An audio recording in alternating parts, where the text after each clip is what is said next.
Если сейчас прочесть любой аналитический материал, сейчас абсолютно все подводят итоги, Bloomberg в том числе, никто никогда не диагностировал таких дурных российско-американских отношений. Можно, да? Почему так?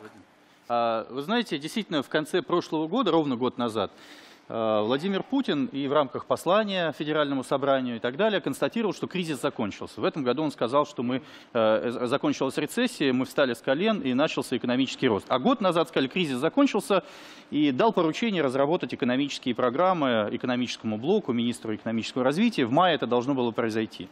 И этот год мы наблюдали с переменным успехом какую-то экономическую дискуссию. Но по большому счету мы как остались в болоте, так и остались в этом болоте. 2% или 1,5%, которые вы говорите, Евгений, это на некоторой низкой базе падения того, что произошло в России в 2014-2015 году. Цифр. Это более того, Константин Николаевич, вы же отлично понимаете, что это произошло за счет 2,5 раза роста цен на нефть, который обеспечивал нам какую-то бюджетную сбалансированность. Рост в этом году зарплат... Доля нефти в доходах федерального бюджета сократилась. Нет, несмотря на рост 65% экспорта – это углеводороды.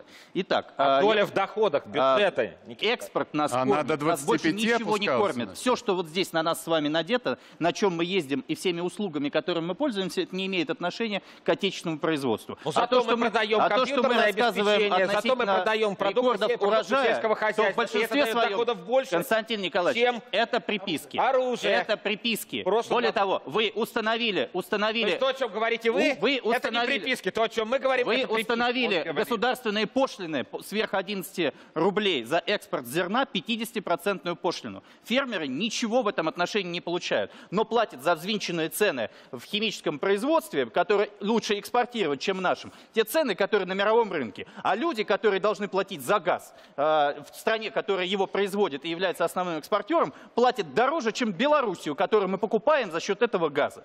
Что сейчас происходит? Я хочу сказать, у нас нет никакой экономической программы. Секундочку. У нас нет в стране никакой экономической программы к окончанию этого года. У нас есть победные реляции, как мы встали с колен, и не более того. И я боюсь, что будущий президентский срок Путина, а большинство считает, что именно он побеждает, будущие 6 лет, пройдут без той же самой экономической программы. Вот Геннадий Андреевич говорит, необходимо принимать экономическую программу. Полагаю, что коммунистическая партия в лице кандидата Грудинина Геннадия Андреевича предложит что-то. Потому что если партия власти не способна это сделать, а способна проводить лишь только пышные съезды, где улыбаются и машут и констатируют о том, что мы куда-то встали с колен, то, боюсь, страна за эти 6 лет превратится в окончательное болото. Мы технологически отстали.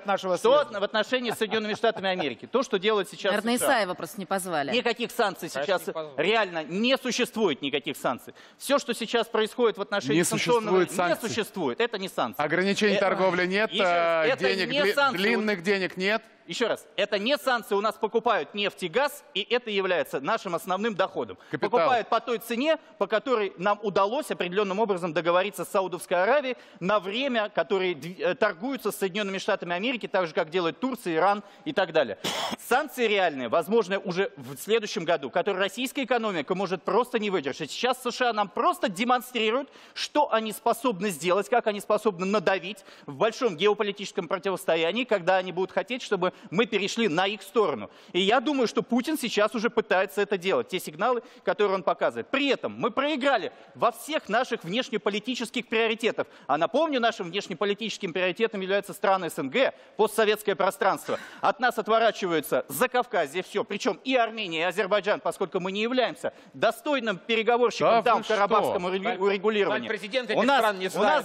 У нас горит здесь, на Украине, рядом с нашими границами, и я говорил об этом вчера, о том, что Шойгу еще оборону сейчас там будет выстраивать, потому что это может перекинуться к нам. У нас рядом с западными границами проводятся весь год военные учения и нас, и их. Наше внешнеполитическое ведомство МИД называет американцев чинушами, называет фейковой дипломатией, и практически обрублены все дипломатические связи. Россотрудничество, которое должно работать по Средней Азии, провалило всю работу и нагнетается в Средней Азии. Что Казахстан, Киргизия, Узбекистан, Таджикистан. Вот это напряжение. Причем Таджикистан почти 20%. Как новогодняя открытка звучит ваша речь. Следующее. Китай, который стал нашим геополитическим партнером не выполнили ни одного инвестиционного соглашения. Сосед слева или сосед справа? Ни одного инвестиционного соглашения с Японией. Здесь. С Японией, которой вас передалось. Секундочку. С Японией, которой мы 3 раза ручкаемся во время переговоров в этом году по островам, почему-то еще. Никаких денег нам не прислали. С Западной Европой с нами не разговаривают. Приехали поговорить с Макроном. И где этот Макрон, и где договоренности. Меркель только по телефону, да там все горит. Иными словами, мы находимся в полнейшей Подождите, мировой изоляции. Африка, Австралия забыли. Африка, Австралия меняют режимы так, как им угодно. Соединенным Штатам Америки и Китаю, в частности, товарищ Мугабе. Спасибо, Никита У нас нет никаких интересов там, кроме единственной компании «Росатом», которая определенным образом пытается выстраивать исторические отношения, которые существовали. С американцами у нас... Росатом — крупнейшая энергетическая компания Прекрасно. мира. И что у нас в Лучшая в России мире есть компания Росатом? атомная. У нас Вы экспорт еще к вооружений Росатому падает. хотите предъявить какие-то Экспорт претензии? вооружения у нас падает. У нас санкции вводятся против наших партнеров с Германии. Такая Итак, у него и у страна, нас видимо, начинаются, да. и у нас У начинаются... каждого свои проблемы, и не у нас надо их переносить на наших зрителей. Сереж, Никит, ну что ты бредишь уже в течение 10 минут? У нас начинается У тебя избирательная белая кампания. простыня торчит. Ну завернись и ползи в Что ж сторону происходит, кладбища, если так все Сергей? плохо. Ну, Сергей. что ты, ну здесь сидишь? дай ему сказать. Руку из кармана вынь.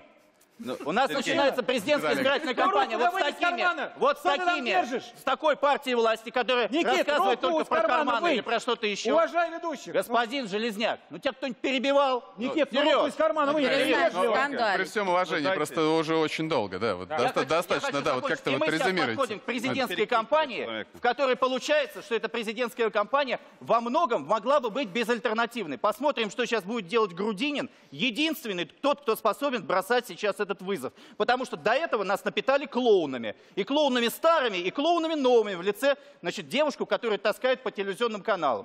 Я очень надеюсь, что нам удастся сделать настоящую избирательную кампанию после праздников, когда люди в начале... Да, Сереж, что тебя это Руку вынь. интересует?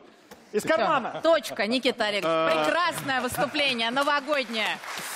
Хочется жить и надеяться на лучшее. Ну вот Есть внутриполитические проблемы в этих странах из-за того, что элиты этих стран хотят с Россией восстанавливать отношения. Меркель, канцлер. Можно добавлю Она буквально... канцлер, она может перестать быть канцлером в любую минуту, Это потому что всё это коалиция... очень условно. может Она развалиться. канцлер. Нет, мы-то говорим, да, по поводу Макрона, там тоже какие-то, я слышал, контакты были, но, может быть, наверное, мы читаем разные газеты и смотрим разное телевидение. Я результат хочу посмотреть, что у нас в Франции. Результат заключается в том, что экономика растет, и она растет, это не восстановительный рост, мы выросли на 8%, а потом подросли еще на 1,5%, да. На 8? Это с 2014 года, Никит, посмотри статистику. На 8%? Да. Это восстановительный рост был. В прошлом упали, в позапрошлом упали. Никита Олегович. Позапрошлом у нас девальвация Олегович. произошла в 2 раза. Это говорить. Никита Олегович, У вас что-то с вестибулярным аппаратом просто, Никит. Вот. Я хочу два аргумента. Железняк за доктора, что ли, По пришел? поводу выборов, Ручку верните. или За доктора, доктора. по-моему, вы, Никита Олегович. Сегодня Валерий Федоров был у нас в программе, и он, собственно говоря, показал, какие ожидания у россиян. А россияне ожидания хорошие на следующий год. И, в общем, все, не все, да, вот, но большая часть россиян ждут улучшений в следующем году. Так что, ну, может быть, вы и будете. Да. Дай бог, чтобы они не были разочарованы. Дай бог.